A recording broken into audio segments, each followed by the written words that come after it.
Hey there, movie lovers. Are you ready to immerse yourself in the world of First Blood?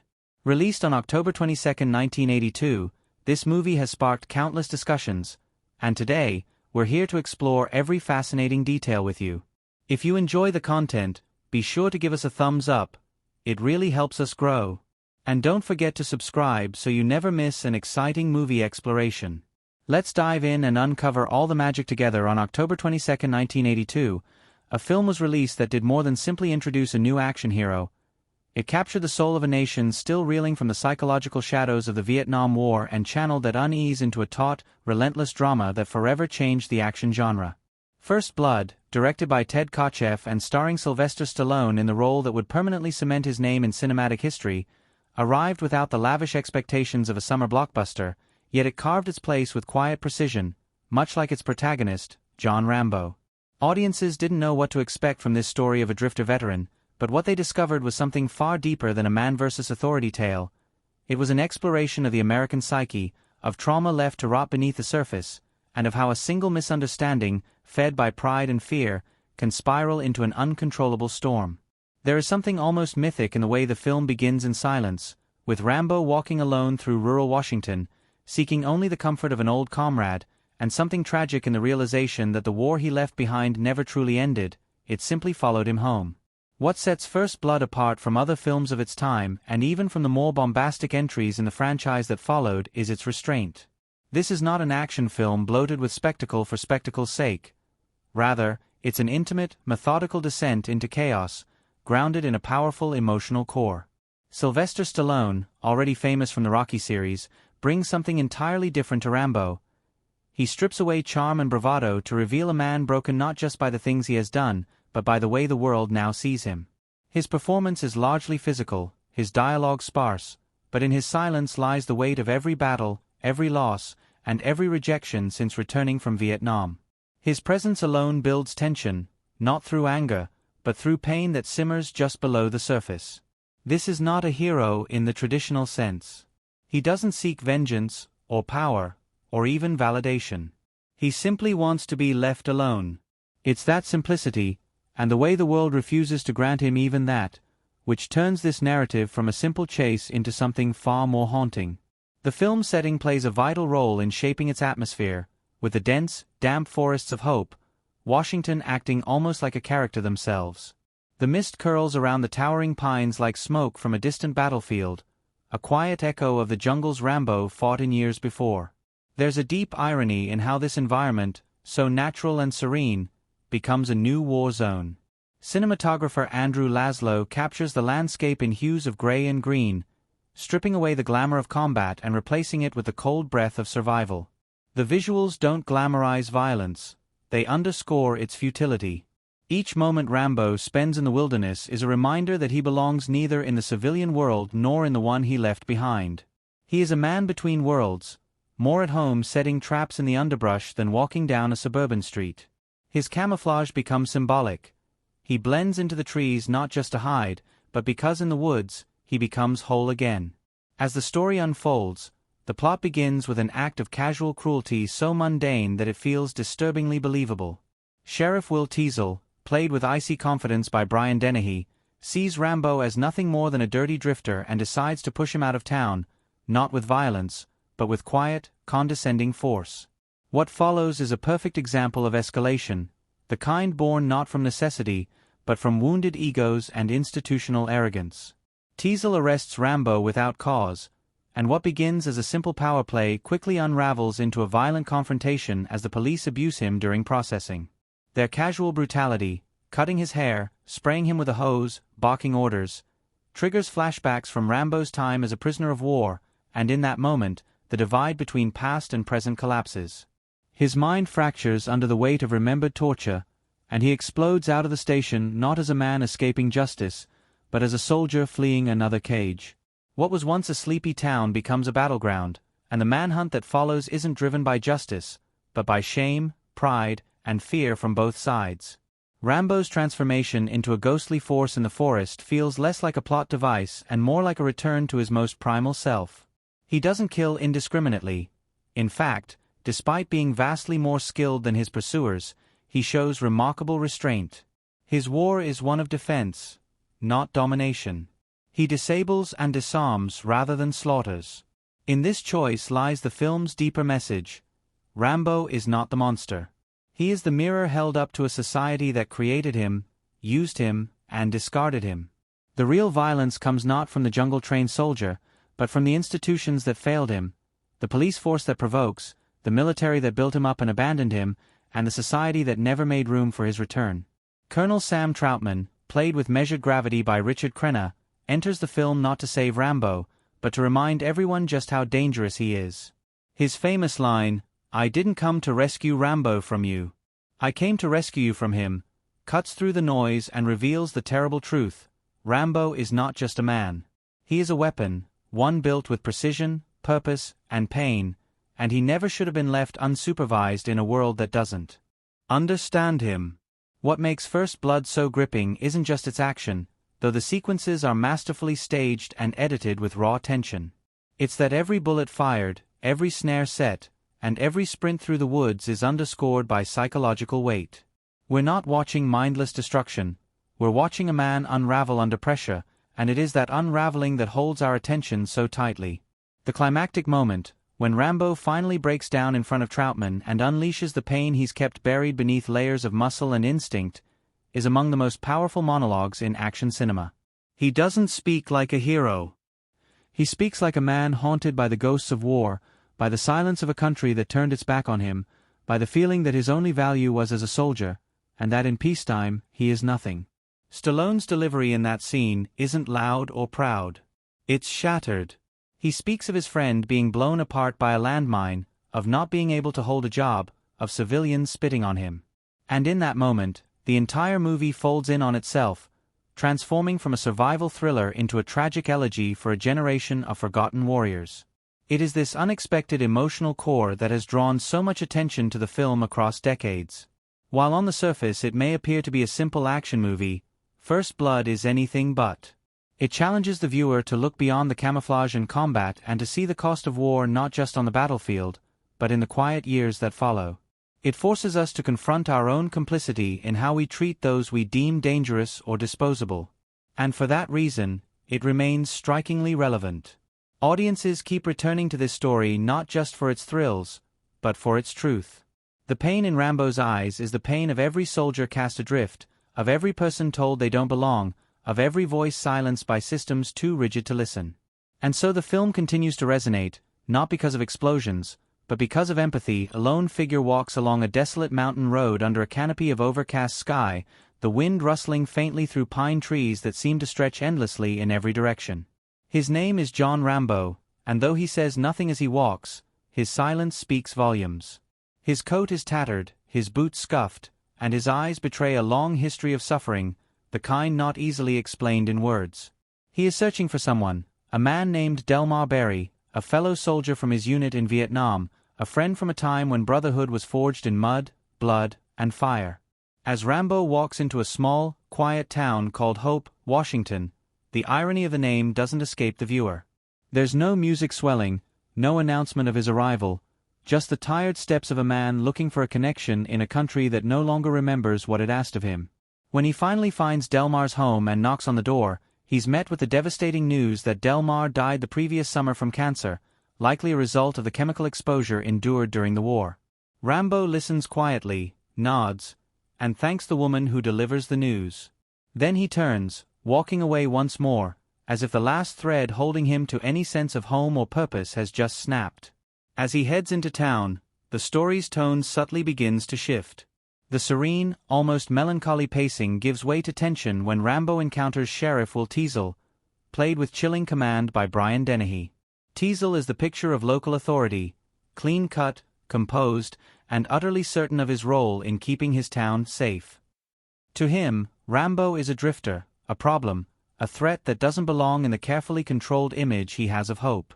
Without any provocation, Teasel stops Rambo and offers him a ride, not into town, but out of it.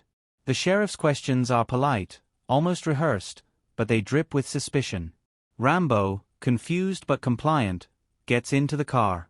They drive past the town center, past restaurants and stores Rambo never gets to see, and just before reaching the outskirts, Teasel pulls over and tells Rambo to keep moving. He smiles, pretending to offer help, but the threat beneath the words is unmistakable. Rambo steps out, starts walking, but then stops. He turns back toward town. He just wants something to eat. That simple, human decision, to walk back, becomes the spark that ignites everything that follows. Teasel sees Rambo returning and immediately arrests him for vagrancy. There's no crime, no cause, just a decision born out of ego and prejudice. In the police station, the tone darkens further. The officers, unaware of Rambo's identity, his history, or what he's capable of, treat him like a nuisance. They order him around, mock him, push him. When he doesn't comply fast enough, they strip him down, hose him off, and begin the routine of booking him. What they don't realize is that their actions are triggering something buried deep in Rambo's mind. Memories of captivity, of torture, of pain so intense it has left permanent scars. As one officer moves to shave Rambo with a straight razor, a flashback erupts, a Vietnamese prison camp, hands bound, face bloodied, the scream of remembered pain. Suddenly, instinct takes over. In an explosive moment of pure reflex, Rambo fights his way out. He doesn't hesitate. He doesn't ask questions. He simply escapes, disabling every officer in his path with terrifying efficiency.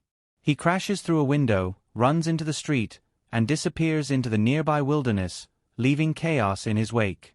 The chase that begins is not simply a pursuit of a fugitive, it's a descent into the unknown.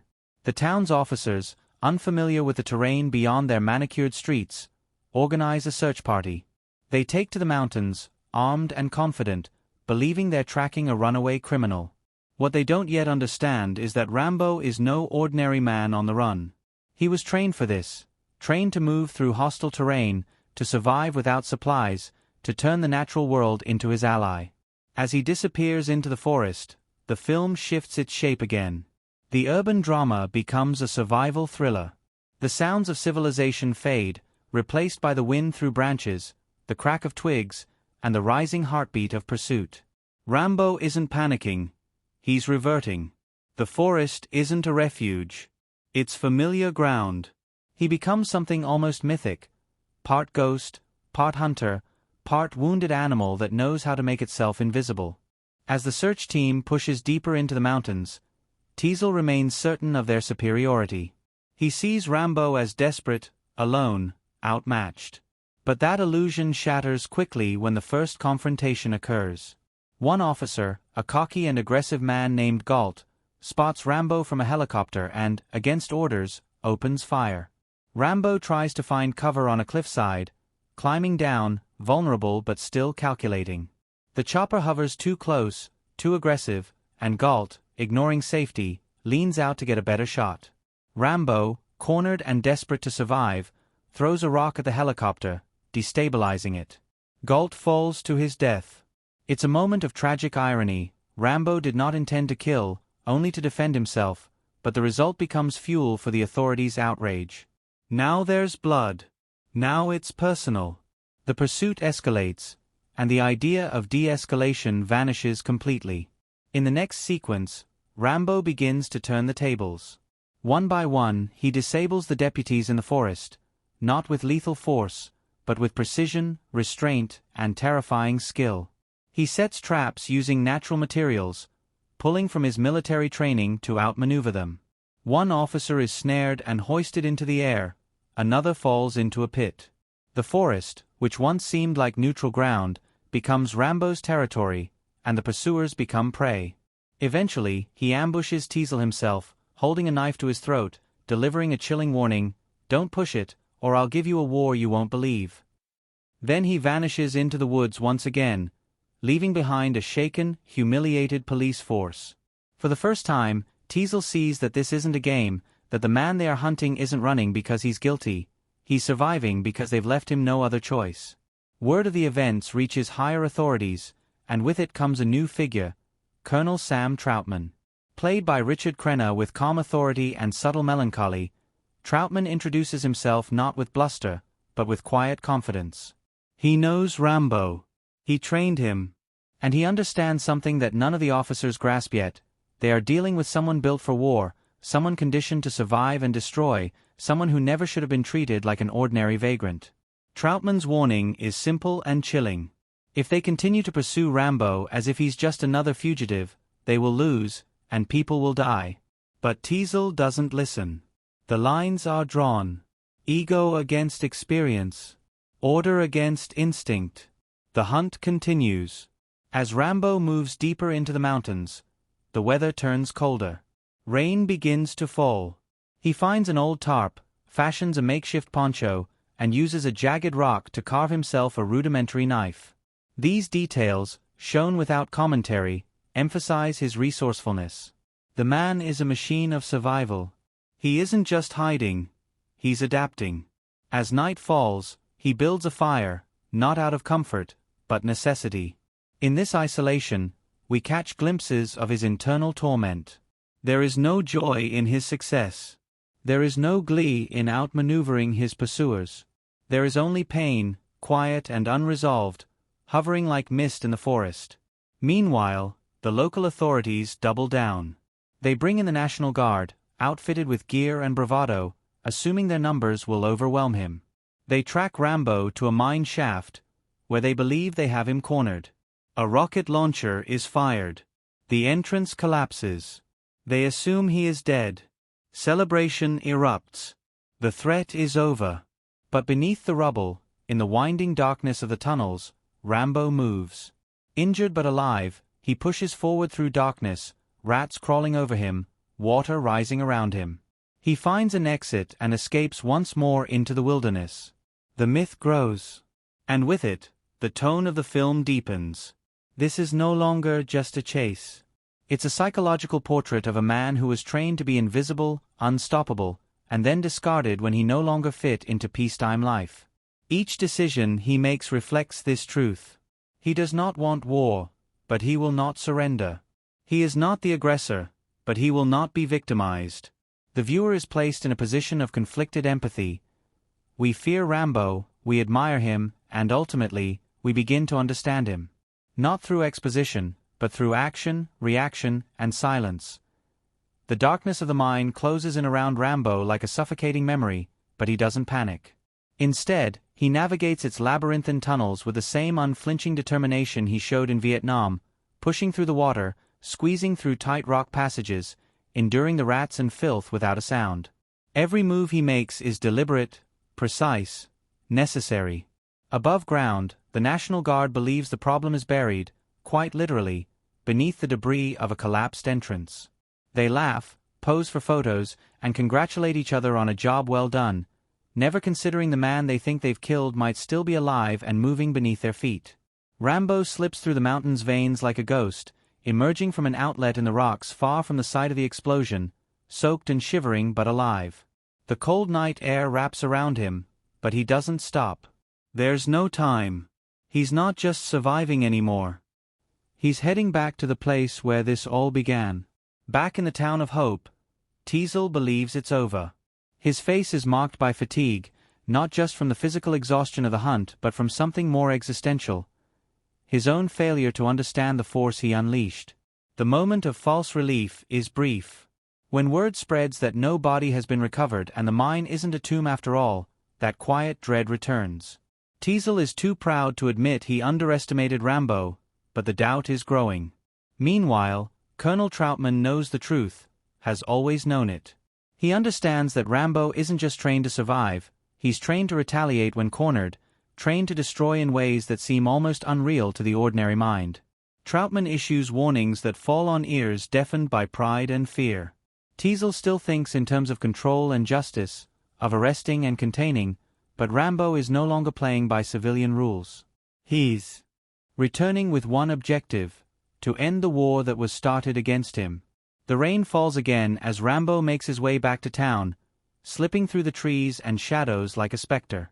The forest, once his battlefield, fades into the outskirts of civilization. He moves from wilderness to man-made structures, crossing fields and fences, observing the lights of hope like a soldier staring at an enemy compound. His instincts guide him to a military transport truck. Without hesitation, he hijacks it and drives straight toward a fuel depot on the edge of town. The explosion is deafening. Flames erupt into the sky. Gasoline ignites in a chain of fiery chaos. It's not indiscriminate destruction. It's a signal, a declaration that the fight is not over, that the final confrontation is about to begin. Chaos spreads in the streets. Sirens wail. People flee their homes. Police scramble to respond. Rambo, now fully committed to his tactical offensive, uses the cover of confusion to disable the town's infrastructure. He targets the gun store, blowing it apart and igniting another inferno. Bullets and explosives erupt from the shattered windows as flames devour the structure. He disables power by attacking transformers, plunging parts of hope into darkness. He moves through the town like a phantom, always one step ahead, calculating, never wasting a second. It's surgical destruction, disabling tools of control, rendering the town's defenders blind, deaf, and disarmed. Yet even in this chaos, he avoids civilian casualties. His war is not against the people of Hope. It's against the system that brutalized him. Inside the police station, Teasel takes position on the roof with a rifle, determined to face Rambo himself. The sheriff is bruised, shaken, but still clinging to the belief that he can restore order through force. Troutman watches from the shadows, helpless to stop what's coming. He knows that Teasel has made the same mistake again, thinking this is a standoff between two men, when in reality, it is the unraveling of everything they thought they controlled. Rambo infiltrates the building in silence, moving through the basement, up the stairs, his M60 machine gun slung over his shoulder. He is a vision of fire and shadow, every step measured, every breath steady. Then, suddenly, the silence ends. The roar of gunfire rips through the night as Rambo opens fire on the station, cutting through walls and shattering glass. Bullets rain down. Sparks fly. Teasel fires back blindly, pinned on the roof as the structure beneath him collapses into chaos. Rambo moves to the main floor, cornering Teasel. The sheriff falls through the ceiling in a crash of glass and plaster. He lies wounded on the floor, looking up into the barrel of Rambo's weapon. But Rambo doesn't shoot. His finger hesitates. His eyes burn, not with rage, but with anguish. He wants to kill, maybe even feels he should, but something inside him breaks through. His breathing heaves. His hands tremble. Teasel watches, frozen, as Rambo chooses to show restraint. Then Troutman enters the room, his presence immediately grounding Rambo in a past he can't escape. The old colonel doesn't speak with authority or command. He speaks with sorrow. He sees the boy he once trained now consumed by fury and grief. He tells Rambo it's over, that there's nothing left to fight. But Rambo's mind is still trapped in a battlefield no one else can see. And then, finally, Rambo speaks, not in clipped tactical instructions, but in a broken monologue that spills out like blood from an open wound. He tells Troutman what it's been like since he came home. About how people spit on him, how he can't get a job, how the war didn't end when he left Vietnam, it just changed shape. He describes the horror of watching his friend explode from a landmine, how he had to carry pieces of him, how no one understands what that does to a man. He sobs. His voice cracks. The soldier disappears, and what's left is a wounded human being who was never given the tools to heal. Troutman stands silently, absorbing the pain, knowing that this breakdown is the only way the killing could stop. Rambo lowers his weapon. The room, scorched and torn apart by violence, falls into silence. The war, at least for now, is over. Troutman takes Rambo into custody, leading him out of the building and into the light of dawn. There is no applause, no cheers, no sense of triumph. There is only the somber resolution that something irreversible has occurred, not just for Rambo, but for everyone who witnessed what happened in Hope. The town smolders in the background, a quiet graveyard of pride and misunderstanding. Rambo doesn't resist. He doesn't flee. He walks slowly, as if each step grows heavier. His body is still powerful, but his spirit is spent. Everything that has happened, the arrest, the escape, the manhunt, the ambushes, the destruction, all of it was set into motion not by evil or criminal intent, but by a failure to listen, to understand, to recognize pain instead of criminalizing it. The story closes not with vengeance, but with grief. Rambo walks away from the carnage not as a villain or a hero, but as a man shaped by war and discarded by peace, a figure who forces the audience to question what their country asks of its soldiers and what it gives them in return. The threads of the narrative pull tightly together in that final moment. Teasel, once so confident, now lies broken in both body and spirit. Troutman, the architect of Rambo's military mind, carries the weight of what that training ultimately produced. And Rambo himself, stripped of his weapons, stripped of his rage, stands before us as a reminder that survival is not the same as living. The town of Hope, meant to represent small-town American ideals, is left in ruins, its moral clarity shattered by its own actions. In the end, First Blood is not about who wins or loses. It's about what happens when a society refuses to see the cost of its wars, not in foreign lands, but in the lives of those who return. And that final image, of Rambo being led away into uncertain justice, lingers not because of the explosions or gunfire, but because it forces us to confront something much harder to look at, the aftermath of glory, and the loneliness of those left to carry it. John Rambo is a man defined by contradictions, tough yet vulnerable, silent yet deeply expressive. A warrior whose battles rage as much inside his mind as in the outside world. Portrayed by Sylvester Stallone with an understated intensity, Rambo is not the brash action hero typical of the era. Instead, Stallone brings a quiet, brooding presence that hints at the trauma lurking beneath the surface. His eyes, often shadowed by the brim of his hat or the dusk of the wilderness, convey a haunting loneliness and a simmering rage that can explode at any moment. From the opening scenes, it's clear that Rambo's motivation isn't about violence for its own sake but about survival and seeking a place where he can belong. The search for his friend Delmar Berry is symbolic of this deeper longing for connection and meaning in a world that has forgotten him.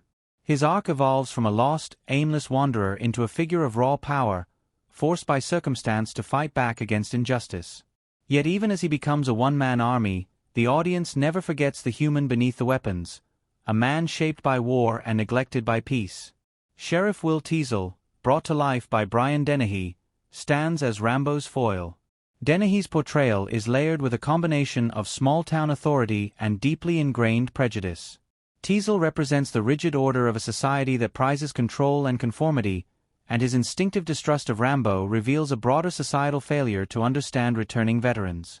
Throughout the film, Teasel's motivations are clear: to protect his town and maintain law and order. However, his inability to see Rambo as anything other than a threat sets the tragic course of the story. Dennehy imbues Teasel with a mixture of arrogance and vulnerability, showing a man whose ego blinds him to the human cost of his actions. His transformation, from confident enforcer to a broken figure at the story's end, is a critical emotional journey that anchors the film's themes of misunderstanding and escalation. Colonel Sam Troutman, portrayed with calm authority by Richard Crenna, is the bridge between these two men and the war that haunts them both. Troutman's role is complex. He is both a father figure to Rambo and a symbol of the military establishment that trained him. Crenna's nuanced performance captures a man burdened by guilt and regret. He understands the lethal skills he has instilled in Rambo, but also the toll that training has taken on his psyche. Troutman is not an antagonist. Rather, he serves as a voice of reason and a reminder of the consequences of war, adding depth to the narrative by highlighting the challenges veterans face when reintegrating into civilian life. His efforts to mediate between Rambo and the authorities underscore the film's critique of institutional failure and the cost of unchecked power. Secondary characters, though less prominently featured, enrich the story and the world Rambo inhabits. Delmar Berry, though only glimpsed through memories and conversations, is vital as the catalyst for Rambo's initial arrival in Hope. His death from cancer, linked to Agent Orange exposure, introduces the unseen wounds of war that plague veterans beyond the battlefield. The police officers under Teasel's command provide a spectrum of responses to Rambo's escape, from fear to aggression, highlighting the varying degrees of understanding and misunderstanding that shape the conflict. Their individual fates at Rambo's hands reflect the blurred line between law enforcement and militarized force, raising questions about the limits of authority. Together, these characters form a tapestry of tension and tragedy that drives the film forward. Each is a piece of the puzzle that reveals a society grappling with the aftermath of a divisive war. The actors' performances elevate the story from a simple action thriller to a profound exploration of trauma, identity, and the need for compassion. As the narrative unfolds, their arcs intertwine seamlessly, creating a story that lingers long after the credits roll. First Blood unfolds with its tense narrative and emotionally charged characters. A wealth of hidden details and subtle touches enrich the viewing experience, inviting audiences to look deeper beyond the surface action and drama. From the very beginning, the film situates itself not just as a thrilling chase but as a layered exploration of post-war America, veteran struggles, and the thin line between order and chaos. One of the most compelling aspects is how the filmmakers weave in references and symbolism that reward viewers who watch closely or revisit the film multiple times. The title itself, First Blood, carries symbolic weight, alluding not only to the literal violence that ignites the story but also to the first wounds inflicted on the psyche of a man who has returned from war only to be met with hostility and misunderstanding. The phrase recalls the idea of first blood in combat, meaning the initial injury or death that signals a larger conflict, a metaphor for how Rambo's clash with the local law enforcement becomes the spark for a much larger, devastating confrontation. This theme is echoed visually throughout the film. The recurring use of red in lighting, clothing, and set design subtly hints at violence simmering beneath the surface, often unnoticed until it erupts unexpectedly. Director Ted Kotcheff and writer David Morrell, who adapted his own novel, deliberately included cultural nods that connect Rambo's story to broader historical and cinematic contexts. For instance, the tension between the small-town sheriff and the war veteran recalls classic Western tropes, where the lone gunman faces off against the rigid structures of society. However, First Blood flips this on its head by making the gunman a traumatized soldier and the law an institution ill-equipped to deal with his experience. The film subtly references these genre conventions while simultaneously critiquing them, adding layers of complexity that deepen the narrative. Small visual cues pepper the film, enriching its texture. Rambo's signature bandana, for example, is more than just a practical accessory. It becomes a symbol of his identity and resilience. Its red color stands out amid the muted tones of the town and forest, a visual marker of his outsider status and his unyielding spirit. Early in the film, his hands are shown with scars and calluses, emphasizing his history of struggle and survival, while the lingering shots of his eyes reveal a man who carries invisible wounds. These details might seem minor, but they communicate volumes about his inner life without the need for heavy exposition. Foreshadowing is another masterful element woven throughout the screenplay and cinematography. The opening scenes, where Rambo wanders through the forest and is met with suspicion by Teasel, set a tone of escalating misunderstanding that builds with every encounter. The way Rambo's initial arrest is mishandled hints at the chaos to come, as does the persistent focus on his ability to disappear into the wilderness, symbolizing both his military training and his emotional isolation. Even the depiction of the National Guard troops as somewhat bumbling and complacent foreshadows their underestimation of Rambo's capabilities, setting the stage for his surprising and brutal counterattacks. One of the film's more subtle thematic Easter eggs lies in its treatment of nature versus civilization. The forest is portrayed almost as a character itself, both a sanctuary and a battleground. The natural environment offers Rambo protection and a home, a place where his skills as a soldier shine, but it is also indifferent and unforgiving. The contrast between the wilderness and the town of hope symbolizes the divide between Rambo's internal world and the society that rejects him. This tension is reinforced by the film's sound design, the quiet rustling of leaves, the distant calls of wildlife, the clash of gunfire piercing the silence, immersing the viewer in a sensory experience that mirrors Rambo's psychological state. Eagle-eyed viewers might catch references to Vietnam War iconography scattered throughout the film, from the gear Rambo carries to the way the soldiers and police behave. The M60 machine gun, a signature weapon of Rambo's, is not just a prop but a connection to his past and the lethal efficiency he was trained to wield. The inclusion of Agent Orange as a factor in Delmar Berry's death, though not explicitly named, serves as a hidden commentary on the long-term effects of war that are often overlooked.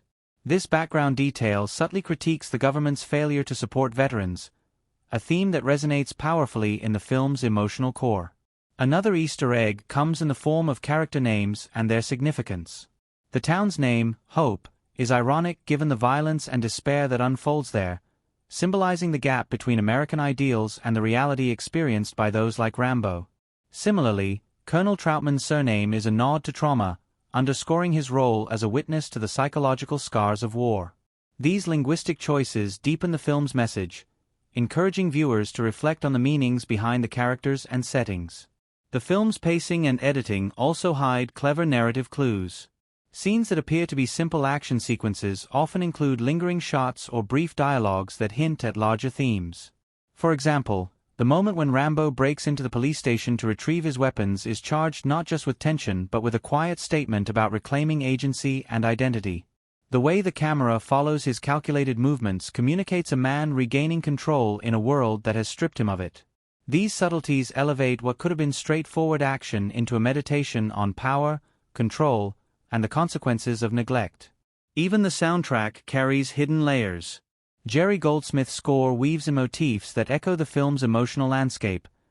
Melancholy strings underline Rambo's isolation, while sudden bursts of percussion accompany his moments of violence, reflecting his internal turmoil. The music doesn't just accompany the scenes, it amplifies the psychological and thematic depth, encouraging viewers to feel the narrative on a visceral level. For fans of film history, First Blood includes nods to earlier classics. Some sequences recall the solitary hero archetype seen in films like The Searchers or The Deer Hunter, positioning Rambo within a lineage of cinematic warriors grappling with trauma and alienation. These references are never overt but are woven into the tone, framing, and pacing, rewarding those familiar with the genre's evolution. Finally, the film's closing moments contain a powerful symbolic gesture. When Rambo lowers his weapon and surrenders, the rain begins to fall, washing away the blood and soot of the confrontation. This cleansing imagery suggests both an end and a new beginning, a possibility of redemption even amid destruction. It's a subtle yet profound detail that transforms the climax from mere violence into a commentary on forgiveness and the human cost of conflict. All these hidden details and Easter eggs blend seamlessly into the fabric of First Blood, enriching the story without distracting from its core. They invite viewers to engage deeply, to watch and rewatch with fresh eyes, discovering new layers each time.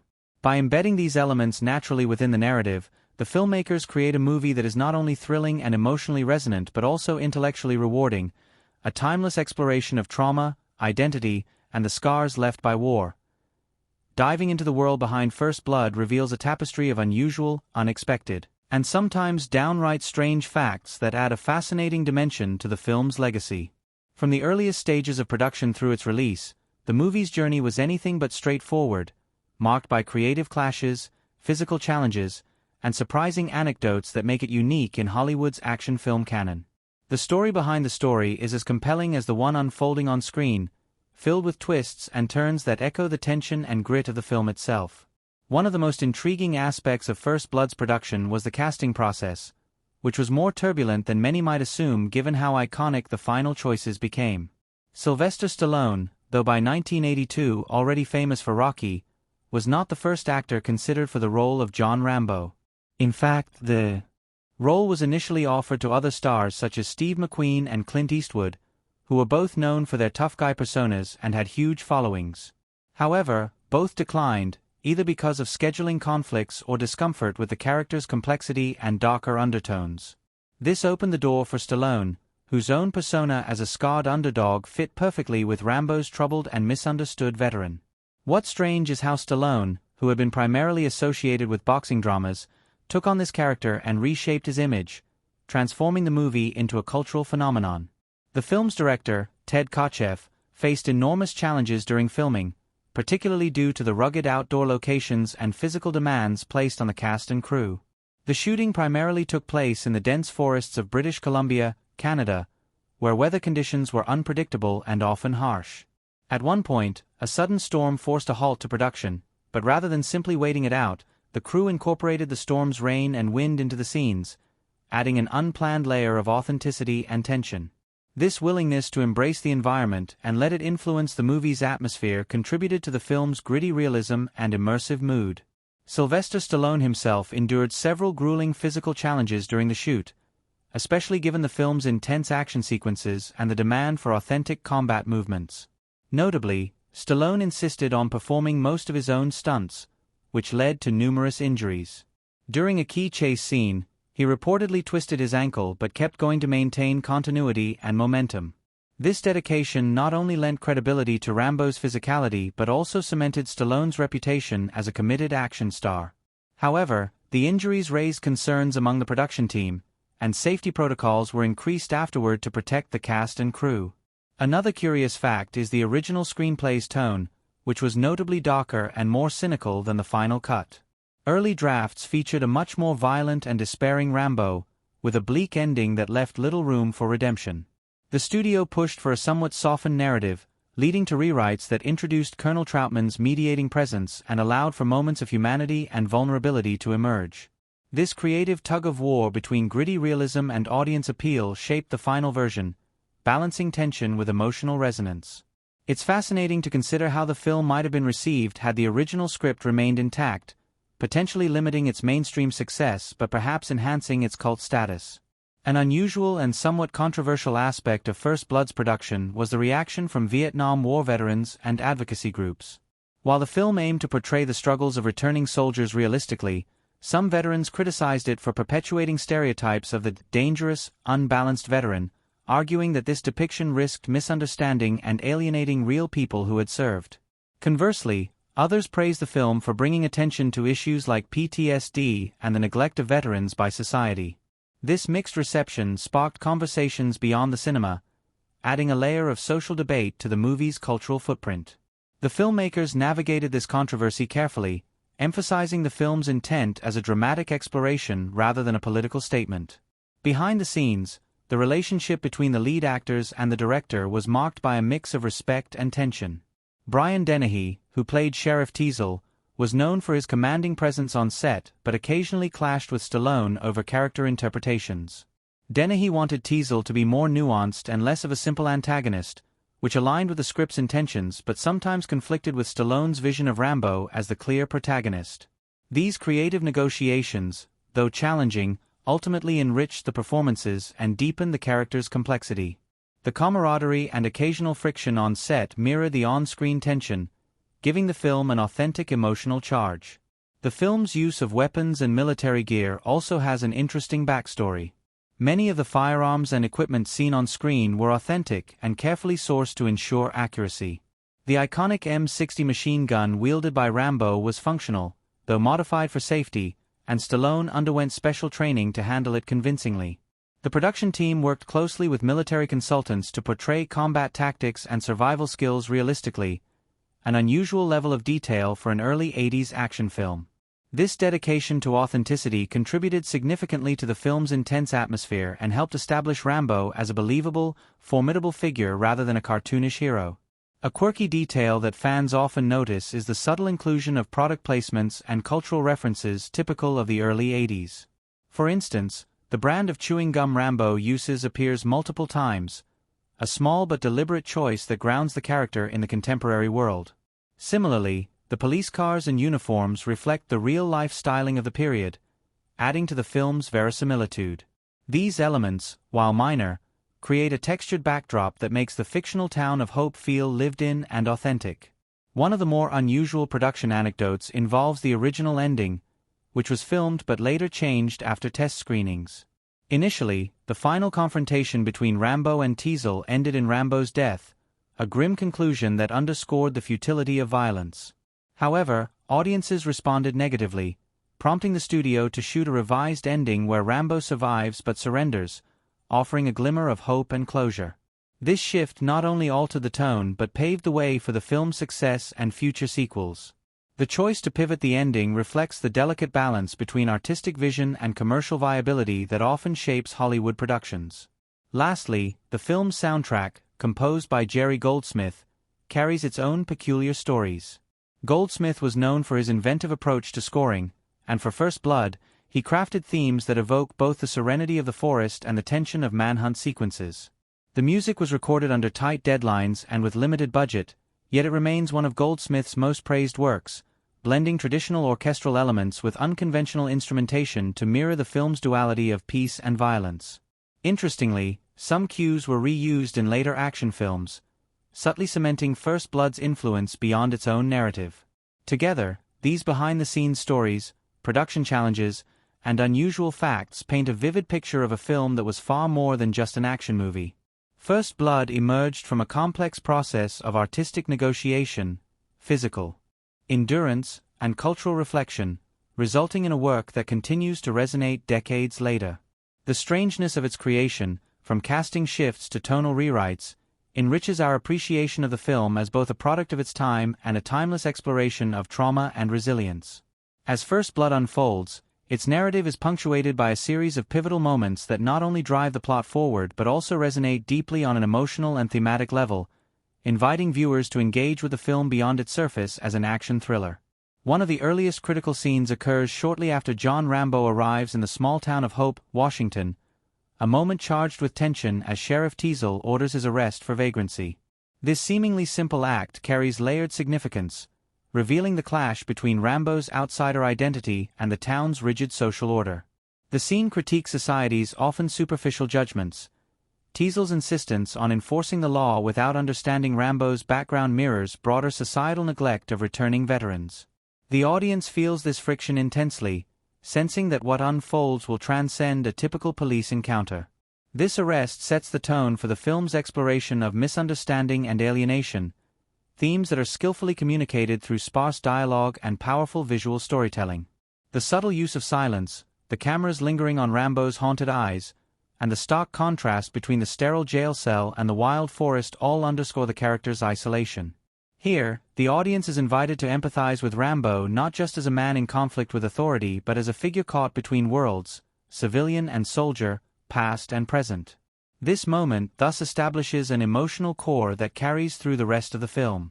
Another critical event that deeply shapes the film's emotional impact is Rambo's escape from custody and his subsequent survival in the wilderness.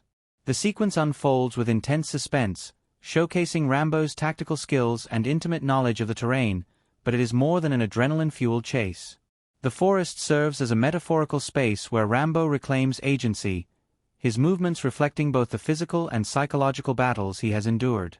Cinematography here emphasizes the interplay of light and shadow, highlighting the duality of nature as both protector and predator.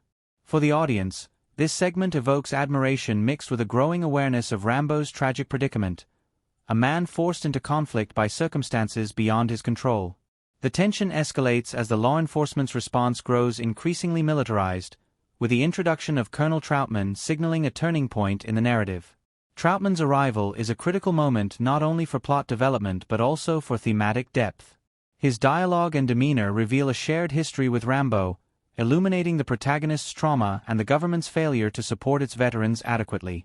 The emotional weight of their interactions provides a stark contrast to the earlier hostility and misunderstanding, offering viewers a glimpse of humanity amid the chaos.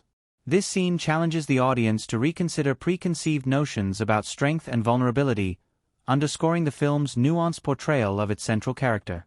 The climactic confrontations between Rambo and Sheriff Teasle serve as the film's emotional and narrative apex. Their conflict is more than a physical battle, it represents a collision of ideologies: law versus survival, order versus chaos, misunderstanding versus compassion. The choreography of their encounters, blending brute force with psychological warfare, draws the audience into a morally complex landscape where clear-cut heroes and villains dissolve into shades of gray. These scenes are critically significant because they force viewers to grapple with the consequences of systemic failure and personal trauma, evoking both sympathy and unease. Within these confrontations, the film also employs powerful symbolism. The image of Rambo setting traps and using guerrilla tactics against a technologically superior force speaks to themes of resistance and the underestimated power of the individual. Meanwhile, Teasle's growing desperation and eventual breakdown reveal the fragility of authority when confronted with something it cannot control or understand. This dynamic enhances the narrative's tension and emotional complexity, making the audience question the nature of justice and the cost of vengeance. The resolution of the film, where Rambo surrenders after a harrowing standoff, is one of the most emotionally charged moments. It diverges from typical action movie finales by emphasizing reconciliation over retribution. This choice amplifies the film's critique of violence as a cycle and highlights the possibility of healing, however tentative. The rain that falls as Rambo lays down his weapon acts as a cleansing metaphor, washing away the bloodshed and symbolizing renewal. From a critical perspective, this ending challenges genre conventions and encourages viewers to reflect on the broader societal issues embedded in the story. Throughout First Blood, the use of sound and music plays a crucial role in shaping the audience's emotional experience. Jerry Goldsmith's score punctuates moments of solitude, tension, and violence with motifs that underscore the film's themes without overpowering the narrative. For example, the haunting strings accompanying Rambo's moments of vulnerability invite empathy, while the percussive rhythms during chase scenes heighten suspense. This nuanced use of sound enriches the film's atmosphere, drawing viewers deeper into the psychological landscape. The film's pacing and editing also contribute critically to its impact. The careful balance between quiet, introspective moments and explosive action sequences allows the story to breathe, giving space for character development amid the thrills. This rhythm keeps the audience engaged, building tension incrementally and making each turning point more resonant. The editing's seamless transitions reflect the blurring of lines between the external conflict and Rambo's internal struggle, making the narrative feel cohesive and emotionally compelling. Importantly, the film's thematic concerns with trauma, identity, and societal failure are woven through these key scenes in ways that transcend mere entertainment. The tension between Rambo's past as a decorated soldier and his present as a hunted man evokes broader questions about how society honors, or fails to honor, its veterans. The film critiques the simplification of war heroes as either glorified figures or dangerous outsiders, instead presenting a complex portrait that demands understanding and compassion. This thematic depth enriches the audience's experience, transforming First Blood into a meditation on human resilience and institutional neglect. In sum, the critical moments of First Blood are carefully crafted to serve multiple functions, advancing the plot, deepening characterizations, and engaging the audience emotionally and intellectually. By blending intense action with psychological insight and social commentary, these scenes elevate the film beyond genre conventions. The audience is not only entertained but invited to reflect on the lasting effects of war, the challenges of reintegration, and the fragile boundaries between justice and vengeance. This layered storytelling ensures that First Blood remains a powerful and relevant film decades after its release. The making of First Blood stands as a testament to creative ingenuity and technical mastery, where every choice, from location scouting to camera angles, was meticulously crafted to bring this gripping story to vivid life. The production journey was marked by a fusion of artistic vision and practical problem-solving, with the filmmakers constantly adapting to the unpredictable realities of shooting an intense action drama deeply rooted in nature. From the outset, the decision to film primarily in the dense forests of British Columbia was pivotal. The rugged, untamed wilderness became more than a backdrop. It transformed into a living character, reflecting the protagonist's inner turmoil and heightening the film's immersive atmosphere. This choice demanded technical precision and resourcefulness, as the crew faced the challenges of working in remote locations with limited infrastructure and ever-changing weather conditions. The cinematography, led by Donald M. Morgan, capitalized on the natural environment to create striking visuals that balanced beauty with menace. Morgan's approach was to use natural light whenever possible, allowing the shifting moods of the forest, from serene daylight to shadowy twilight, to shape the tone of each scene. This technique brought an organic texture to the film, making the audience feel truly enveloped in Rambo's world. One particularly innovative aspect was the use of handheld cameras during chase sequences, which injected a raw immediacy and chaotic energy, drawing viewers into the hunt itself. This choice was not common in early 80s action films, which often favored steady, choreographed shots, and it set First Blood apart by lending a documentary-like realism. Behind the scenes, the production faced numerous logistical hurdles that tested the team's creativity. The remote filming locations meant transporting equipment, personnel, and supplies through difficult terrain, often requiring inventive solutions like using helicopters or makeshift roads. Weather was another unpredictable factor. Sudden storms or heavy fog sometimes forced delays but also provided atmospheric elements that were cleverly integrated into scenes. For instance, the rainstorm during the climax was originally unplanned but ended up enhancing the emotional intensity and visual drama, showing how the crew's flexibility turned obstacles into assets. The film's special effects and stunt work also contributed significantly to its impact. Unlike many contemporary action movies that relied heavily on explosive spectacles, First Blood emphasized realistic physicality and practical effects. Stunt coordinator Lorraine Janes crafted sequences that showcased Rambo's survival skills without resorting to over-the-top action. This grounded approach made the scenes more believable and suspenseful. One memorable stunt involved Rambo's escape through the forest, where precise choreography was necessary to navigate the dense undergrowth safely while maintaining the illusion of danger. The team's careful planning and execution ensured that these moments looked authentic without compromising safety, a delicate balance in any action film. Sylvester Stallone's commitment to performing many of his own stunts further raised the stakes during production. His physical preparation included survival training and weapons handling under the guidance of military consultants, ensuring his portrayal was both convincing and respectful to the source material. Stallone's involvement in shaping the character extended beyond acting. He contributed ideas for action sequences and character nuances, collaborating closely with director Ted Kotcheff. This partnership between actor and director fostered a creative environment where technical precision and storytelling merged seamlessly. Sound design played an equally crucial role in immersing audiences. The production team recorded ambient forest sounds on location, capturing the subtle noises of wildlife, rustling leaves, and distant echoes that underscored the film's tension. These natural soundscapes were layered with Jerry Goldsmith's evocative score to create a sonic tapestry that heightened suspense and emotional depth. The careful blending of diegetic and non-diegetic sounds demonstrated an advanced understanding of how audio influences perception, making viewers feel physically present in Rambo's environment. One technical innovation worth highlighting is the film's use of close-up shots combined with wide landscape panoramas, a technique that allowed the filmmakers to portray Rambo's isolation while also emphasizing the vastness of the wilderness hunting him. This visual strategy deepened the narrative by contrasting the intimacy of the character's personal struggle with the overwhelming scale of his surroundings. The editing by Mark Goldblatt further reinforced this dynamic, alternating between tight, intense moments and expansive, contemplative sequences, which maintained a compelling rhythm throughout the film. Another noteworthy production element was the attention to costume and makeup, which contributed subtly but powerfully to character development. Rambo's appearance evolves over the course of the film, from a disheveled drifter to a battle-hardened warrior camouflaged by nature. This transformation was achieved through carefully designed wardrobe changes and the application of dirt, sweat, and wounds, underscoring the physical toll of his ordeal.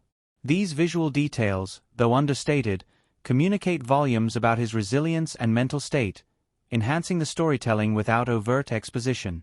The coordination between departments, camera, stunts, sound, makeup, and direction, exemplified a holistic approach to filmmaking. Each element was designed to support the others, creating a cohesive whole greater than the sum of its parts. For example, during the scenes where Rambo sets traps and uses guerrilla tactics, the combined efforts of special effects, sound design, and cinematography produce a palpable sense of danger and cunning, pulling the audience into the survivalist mindset. Challenges during production also included navigating studio expectations and budget constraints. The producers aimed to balance the gritty realism desired by the creative team with the commercial viability needed for wide release. This tension influenced certain creative decisions, such as modifying the script's darker elements or adjusting action scenes to suit broader audiences. Despite these pressures, the filmmakers managed to preserve the story's core integrity, a testament to their dedication and skill. In retrospect, many of the techniques and choices made during First Blood's production were ahead of their time, influencing subsequent action and thriller films. The emphasis on character-driven narrative combined with realistic action set a new standard, while the innovative use of natural locations and immersive soundscapes broadened cinematic possibilities. The film's enduring impact can be traced back to these thoughtful, technically adept decisions that allowed the story's emotional and thematic depths to shine through. First Blood is more than an action-packed survival story. It unfolds as a rich tapestry of themes, symbolism, and social commentary that invites viewers to look beyond the surface thrills and engage with pressing real-world issues. At its core, the film grapples with the trauma of war and the alienation faced by veterans returning home, themes that resonate deeply given the movie's release in 1982, when the scars of the Vietnam War were still raw in American society. John Rambo's character embodies this struggle, a decorated soldier cast out by a society that neither understands nor welcomes him, reflecting the collective experience of many veterans who felt abandoned and marginalized. The film opens with Rambo drifting into the small town of Hope, a name that starkly contrasts with the harsh reality he encounters. This ironic naming sets the stage for the exploration of shattered ideals and broken promises. The townspeople's suspicion and hostility toward Rambo symbolize society's broader rejection of those who don't conform to conventional norms or who carry invisible wounds. Sheriff Teasel's initial insistence on enforcing trivial laws against Rambo can be interpreted as a metaphor for institutional rigidity and the failure of civic systems to accommodate individuals shaped by extraordinary experiences. This conflict highlights a societal failure to reconcile the heroic image of the soldier with the complex realities of post-war life. Throughout the narrative, the wilderness surrounding Hope serves as a potent symbol. The forest is both a sanctuary and a battleground, representing freedom and entrapment simultaneously. For Rambo, the forest is a place where his military training and survival instincts come to life, allowing him to regain a sense of control and identity stripped away by society.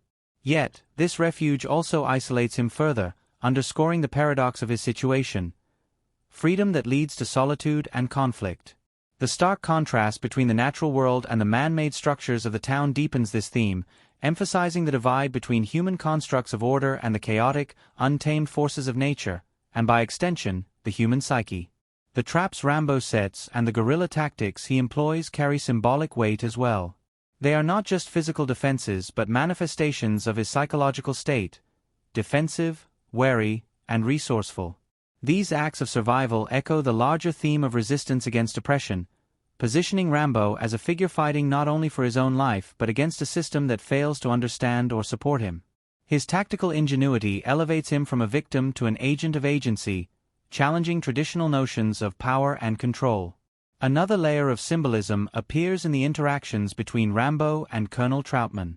Troutman represents the institutional military world that once shaped and deployed Rambo but now stands as a figure of authority trying to reintegrate a soldier damaged by war. Their dialogue is laden with subtext about loyalty, sacrifice, and the personal costs of warfare. Troutman's attempts to mediate the conflict reflect the broader societal effort to come to terms with the aftermath of war, including the psychological scars borne by veterans. The tension between Rambo's independence and Troutman's authority mirrors the struggle veterans face between honoring their past experiences and adapting to civilian life. The film also comments on masculinity and identity, presenting Rambo as a complex figure who defies simple categorization. He embodies strength and vulnerability, aggression and compassion. His interactions with Teasel and other townsfolk expose societal expectations about masculinity, expectations that often lead to misunderstanding and conflict.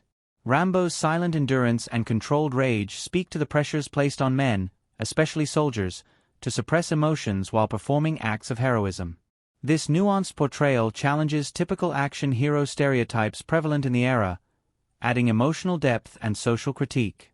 Violence in First Blood is another critical theme, portrayed not as glorified spectacle but as a tragic consequence of misunderstanding and systemic failure. The film critiques the cycle of violence that ensues when communication breaks down and empathy is absent. Rambo's escalating conflict with law enforcement is shown as a spiral fueled by fear, pride, and misjudgment rather than malice. This depiction encourages the audience to reflect on the roots of violence in society and the need for compassion and dialogue to break destructive patterns.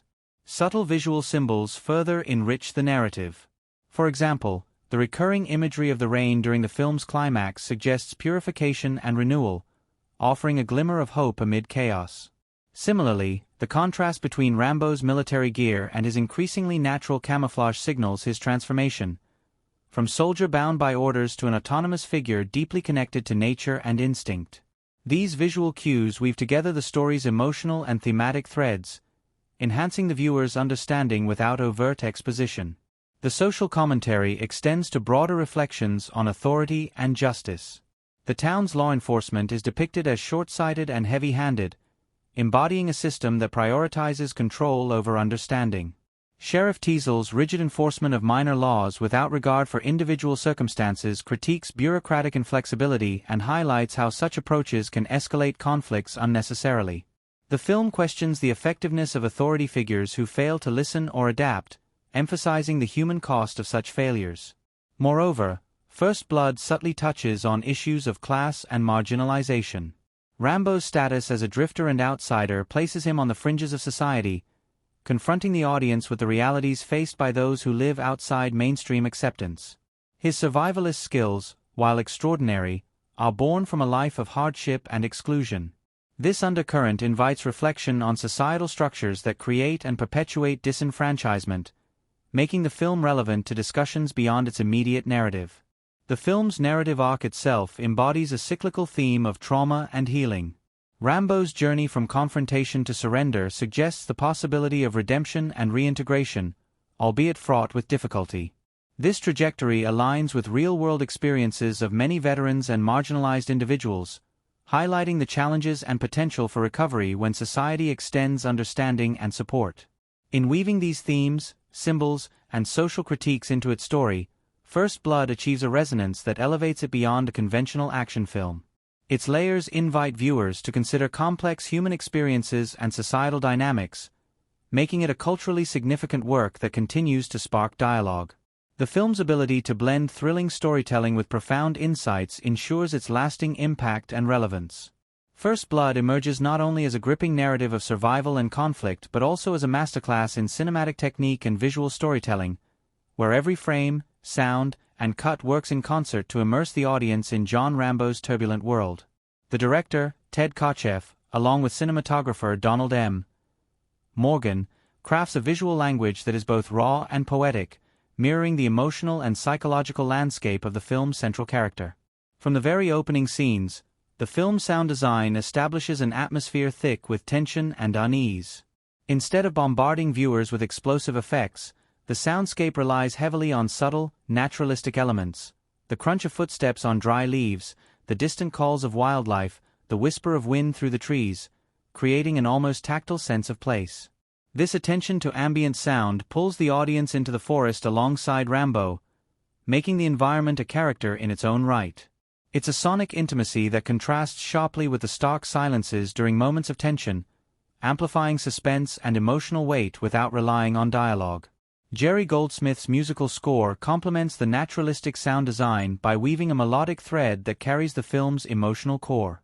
The music balances somber tones reflecting Rambo's inner turmoil with more dynamic motifs during moments of action, underscoring the character's oscillation between vulnerability and strength. Goldsmith's composition never overwhelms the scene. Instead, it subtly enhances mood and pacing, guiding the audience through the narrative's peaks and valleys. This restraint in scoring allows the film to maintain a gritty realism while still providing an emotional undercurrent that resonates deeply. Visually, the film's palette and lighting choices reinforce its themes of isolation, conflict, and survival. The color scheme is dominated by earthy greens, browns, and muted tones, immersing viewers in the natural setting while emphasizing the rawness of Rambo's experience. Lighting varies naturally with the environment. Soft, diffused daylight filtering through the canopy contrasts with the harsh, artificial glare of town lights and police spotlights, visually distinguishing the two worlds Rambo inhabits. In scenes where Rambo is cornered or vulnerable, shadows play across his face and surroundings, creating a chiaroscuro effect that reflects his internal struggle and heightens suspense. Kotcheff's camera work is integral to the storytelling, employing a fluid and dynamic approach that adapts to the narrative's shifting moods. During the film's quieter, more introspective moments, the camera lingers with slow, contemplative tracking shots that allow the audience to absorb Rambo's emotional state and the environment's details. Conversely, during action sequences, the cinematography becomes kinetic and immediate, using handheld shots and quick cuts to convey urgency and chaos. This blend of styles keeps viewers engaged and mirrors the volatility of Rambo's situation. A particularly effective technique is the use of point-of-view shots, which draw the audience directly into Rambo's perspective. These moments deepen empathy by aligning viewers with his sensory experience: the rustle of leaves, the darting glance through the underbrush, the heightened awareness of danger. This subjective framing reinforces the film's psychological themes, making Rambo's isolation and alienation palpable. Editing by Mark Goldblatt further sharpens the film's pacing and emotional rhythm. The interplay between slower, tension-building sequences and bursts of rapid action maintains a suspenseful momentum that never feels rushed or contrived.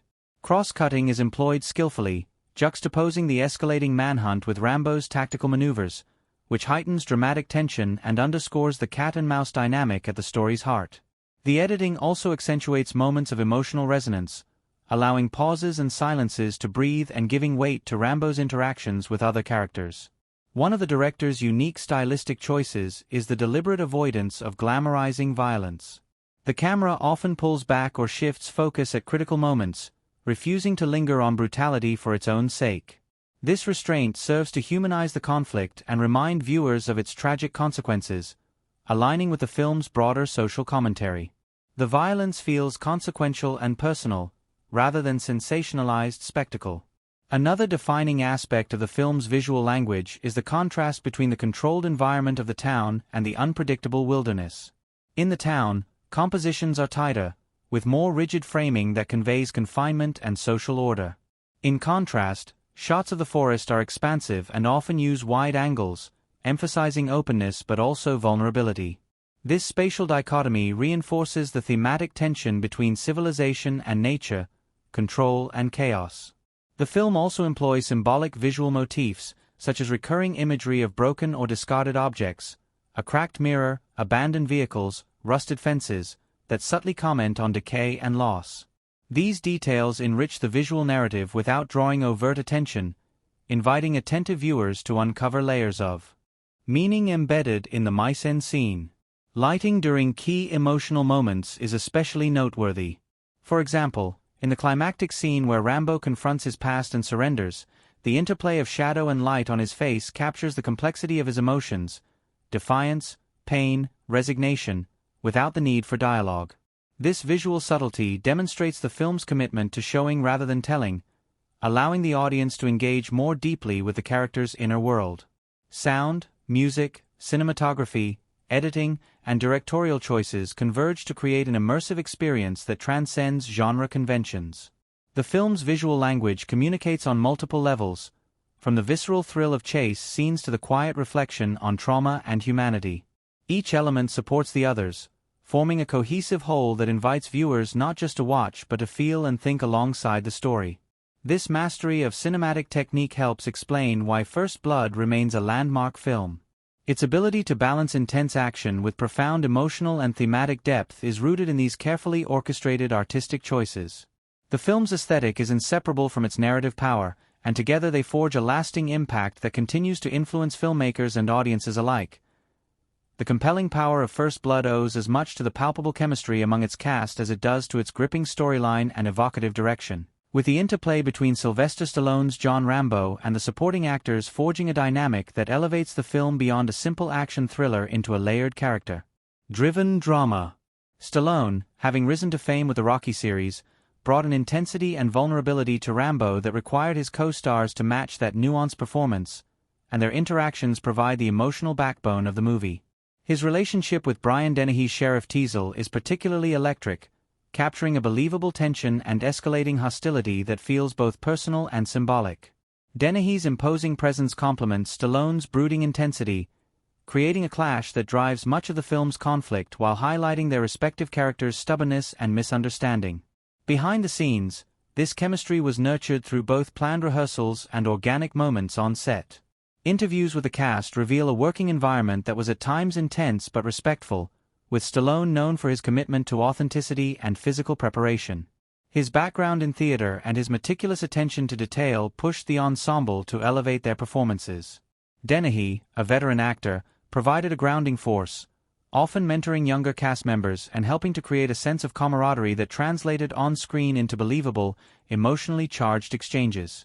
Richard Crenna, who played Colonel Troutman, added a layer of depth and gravitas, acting as the narrative's moral compass and a connection to Rambo's military past. His rapport with Stallone was based on mutual respect, with Crenna's experience in dramatic roles balancing Stallone's physicality. Their scenes together blend authority and empathy, revealing complex facets of loyalty and regret that resonate beyond their scripted lines. Behind the camera, Crenna was known for his professionalism and steady presence, helping maintain a focused set atmosphere even as tensions ran high during the film's more demanding sequences. The supporting cast, including David Caruso as Deputy Art Galt and Michael Talbot as Deputy Balford, brought authenticity and a grounded sense of small-town law enforcement that sharpened the film's social commentary. Caruso's portrayal of Galt as the brash, inexperienced deputy provided a foil to both Rambo and Teasle, adding layers of youthful impulsiveness and fear to the unfolding drama. Interviews with Caruso reveal his dedication to capturing the complexity of a character caught between duty and uncertainty, which enhanced the film's tension and moral ambiguity. On set, the physical demands of the film were significant, with many actors undergoing rigorous training to perform stunts and handle the challenging terrain. Stallone, in particular, insisted on performing many of his own stunts, adding realism to action scenes but also increasing the physical strain on the cast and crew. This commitment fostered mutual respect among actors and stunt coordinators, contributing to the film's immersive quality. Anecdotes from crew members highlight moments of exhaustion balanced with humor, as the cast bonded over the grueling shoot conditions amid the dense forests and remote locations used to depict the wilderness. The director, Ted Kotcheff, played a pivotal role in shaping this collaborative atmosphere, encouraging open communication and creative input from actors. His approach allowed performances to feel natural and unscripted, which was essential for a story so dependent on emotional authenticity and tension. Kotcheff's background in theater and documentary filmmaking informed his focus on character-driven storytelling and his insistence on capturing subtle human moments alongside the film's intense action sequences. Audience reactions to First Blood upon release were mixed but leaned heavily toward praise for Stallone's departure from his Rocky persona into a darker, more complex role. Viewers responded to the film's blend of action and social critique, appreciating how the story tackled serious themes of veteran alienation and institutional failure without sacrificing entertainment value. Over time, First Blood garnered a cult following and critical re-evaluation, recognized as a foundational work in the action genre that brought psychological depth to its protagonist, influencing countless films that followed.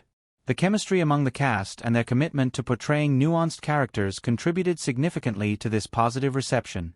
Fans and critics alike praised the believable tensions and relationships, noting how these interactions grounded the film's larger themes in human experience. The palpable friction between Rambo and Teasel became iconic, embodying broader societal conflicts that resonated across different audiences.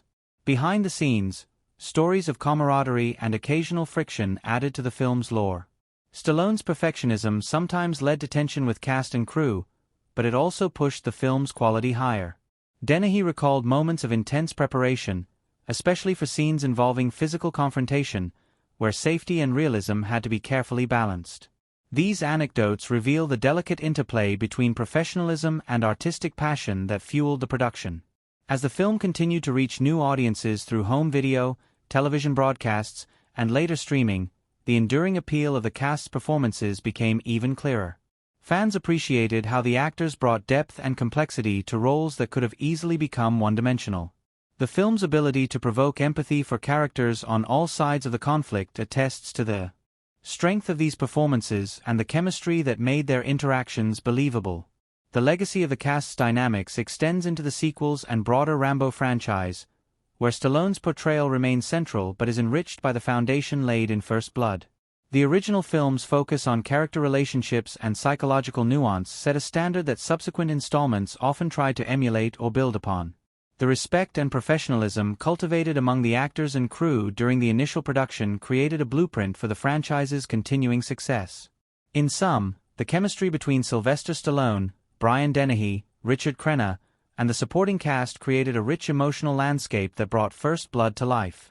The behind-the-scenes dynamics of dedication, mentorship, and occasional tension shaped performances that continue to resonate with audiences decades later.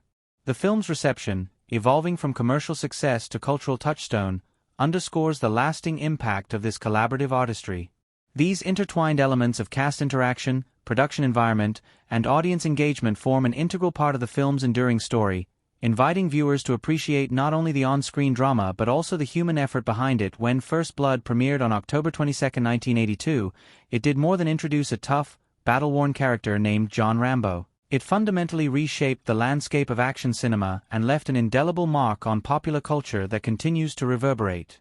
Decades later, the film arrived at a time when the action genre was often defined by clear-cut heroes and villains, relying heavily on spectacle and straightforward revenge plots.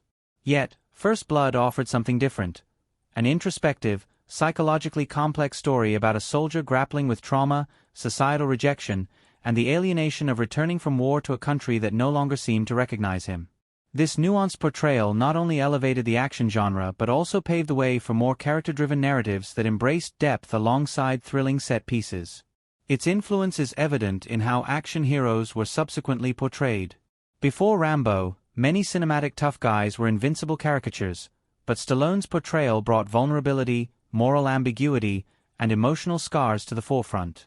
This shift inspired a wave of films in the 1980s and beyond that explored the psychological cost of violence and war, shaping the archetype of the reluctant warrior.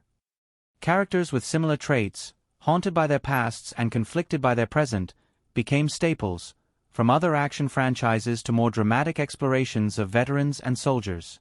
The template laid down by First Blood became a touchstone for filmmakers striving to blend action with meaningful character studies.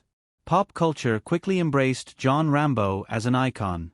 The character's name became shorthand for resilience and survival against overwhelming odds, inspiring everything from merchandise to parodies. The image of Rambo, the bandana, the muscular physique, the survivalist gear, entered the cultural lexicon, influencing fashion, advertising, and even military training references. The film's catchphrases and memorable scenes, such as Rambo's standoff in the forest or his defiant final confrontation, have been endlessly quoted, homaged, and reinterpreted across media. This cultural penetration attests to the film's power to resonate beyond its immediate story, tapping into universal themes of identity, conflict, and the struggle for dignity. First Blood also set significant milestones in film production and franchise development. It launched a series of sequels that expanded Rambo's story, each building on the original's foundation while adapting to the evolving tastes of audiences and shifts in global politics. Though the sequels leaned more heavily into explosive action, the enduring popularity of the character and story origins rooted in the first film kept the franchise anchored in its more thoughtful beginnings. The original movie's success proved that action films could be commercially viable while tackling serious issues, encouraging studios to invest in similarly ambitious projects. Critically, the movie received several nominations and awards that acknowledged its impact, particularly in areas such as sound editing and stunt coordination. These technical accolades highlighted the film's innovation in creating immersive, realistic action sequences that balance spectacle with storytelling.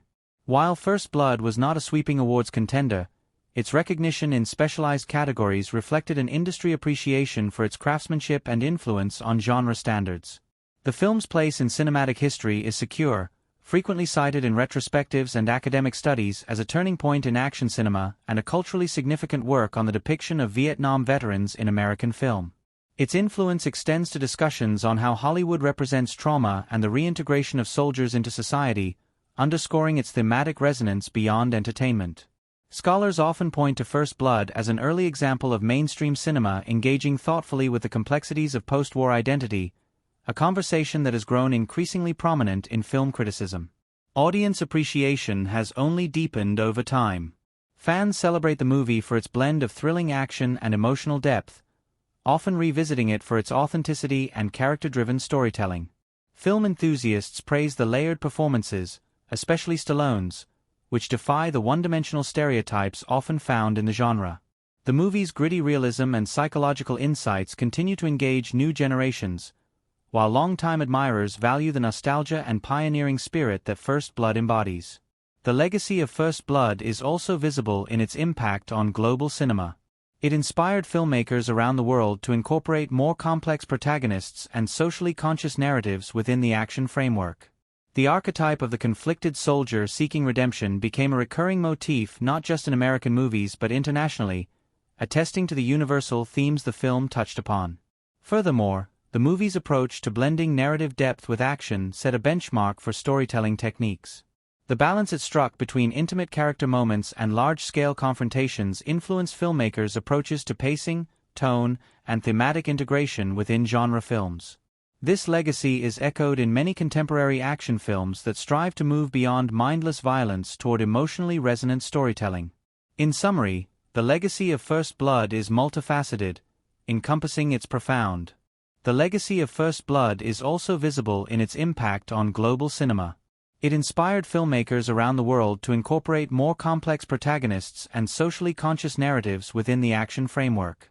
The archetype of the conflicted soldier seeking redemption became a recurring motif not just in American movies but internationally, attesting to the universal themes the film touched upon. Furthermore, the movie's approach to blending narrative depth with action set a benchmark for storytelling techniques. The balance it struck between intimate character moments and large-scale confrontations influenced filmmakers' approaches to pacing, tone, and thematic integration within genre films. This legacy is echoed in many contemporary action films that strive to move beyond mindless violence toward emotionally resonant storytelling.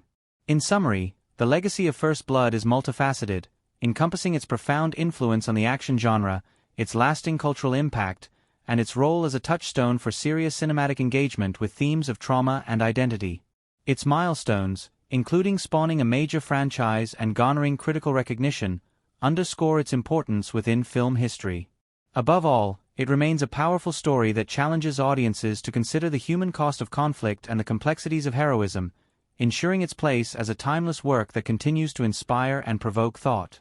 In sum, the chemistry between Sylvester Stallone, Brian Dennehy, Richard Crenna, and the supporting cast created a rich emotional landscape that brought First Blood to life. The behind-the-scenes dynamics of dedication, mentorship, and occasional tension shaped performances that continue to resonate with audiences decades later. The film's reception, evolving from commercial success to cultural touchstone, underscores the lasting impact of this collaborative artistry. These intertwined elements of cast interaction, production environment, and audience engagement form an integral part of the film's enduring story, inviting viewers to appreciate not only the on-screen drama but also the human effort behind it. When First Blood premiered on October 22, 1982, it did more than introduce a tough, battle-worn character named John Rambo. It fundamentally reshaped the landscape of action cinema and left an indelible mark on popular culture that continues to reverberate. Decades later, the film arrived at a time when the action genre was often defined by clear-cut heroes and villains, relying heavily on spectacle and straightforward revenge plots. Yet, First Blood offered something different, an introspective, psychologically complex story about a soldier grappling with trauma, societal rejection, and the alienation of returning from war to a country that no longer seemed to recognize him. This nuanced portrayal not only elevated the action genre but also paved the way for more character-driven narratives that embraced depth alongside thrilling set pieces. Its influence is evident in how action heroes were subsequently portrayed. Before Rambo, many cinematic tough guys were invincible caricatures, but Stallone's portrayal brought vulnerability, moral ambiguity, and emotional scars to the forefront. This shift inspired a wave of films in the 1980s and beyond that explored the psychological cost of violence and war, shaping the archetype of the reluctant warrior. Characters with similar traits, haunted by their pasts and conflicted by their present, became staples, from other action franchises to more dramatic explorations of veterans and soldiers. The template laid down by First Blood became a touchstone for filmmakers striving to blend action with meaningful character studies. Pop culture quickly embraced John Rambo as an icon. The character's name became shorthand for resilience and survival against overwhelming odds, inspiring everything from merchandise to parodies. The image of Rambo, the bandana, the muscular physique, the survivalist gear, entered the cultural lexicon, influencing fashion, advertising, and even military training references. The film's catchphrases and memorable scenes, such as Rambo's standoff in the forest or his defiant final confrontation, have been endlessly quoted, homaged, and reinterpreted across media. This cultural penetration attests to the film's power to resonate beyond its immediate story, tapping into universal themes of identity, conflict, and the struggle for dignity. First Blood also set significant milestones in film production and franchise development. It launched a series of sequels that expanded Rambo's story, each building on the original's foundation while adapting to the evolving tastes of audiences and shifts in global politics. Though the sequels leaned more heavily into explosive action, the enduring popularity of the character and story origins rooted in the first film kept the franchise anchored in its more thoughtful beginnings.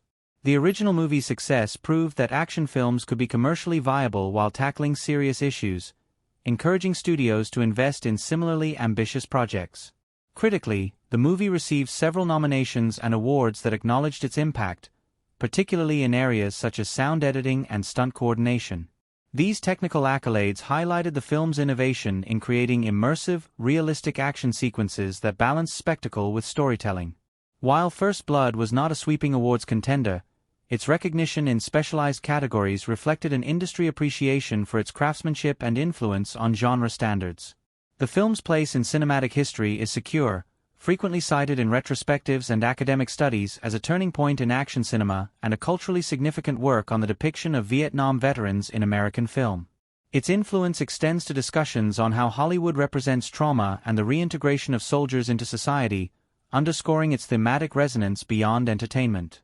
Scholars often point to First Blood as an early example of mainstream cinema engaging thoughtfully with the complexities of post-war identity, a conversation that has grown increasingly prominent in film criticism.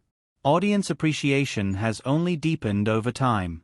Fans celebrate the movie for its blend of thrilling action and emotional depth, often revisiting it for its authenticity and character-driven storytelling. Film enthusiasts praise the layered performances, especially Stallone's, which defy the one-dimensional stereotypes often found in the genre. The movie's gritty realism and psychological insights continue to engage new generations, while longtime admirers value the nostalgia and pioneering spirit that First Blood embodies. The legacy of First Blood is also visible in its impact on global cinema. It inspired filmmakers around the world to incorporate more complex protagonists and socially conscious narratives within the action framework.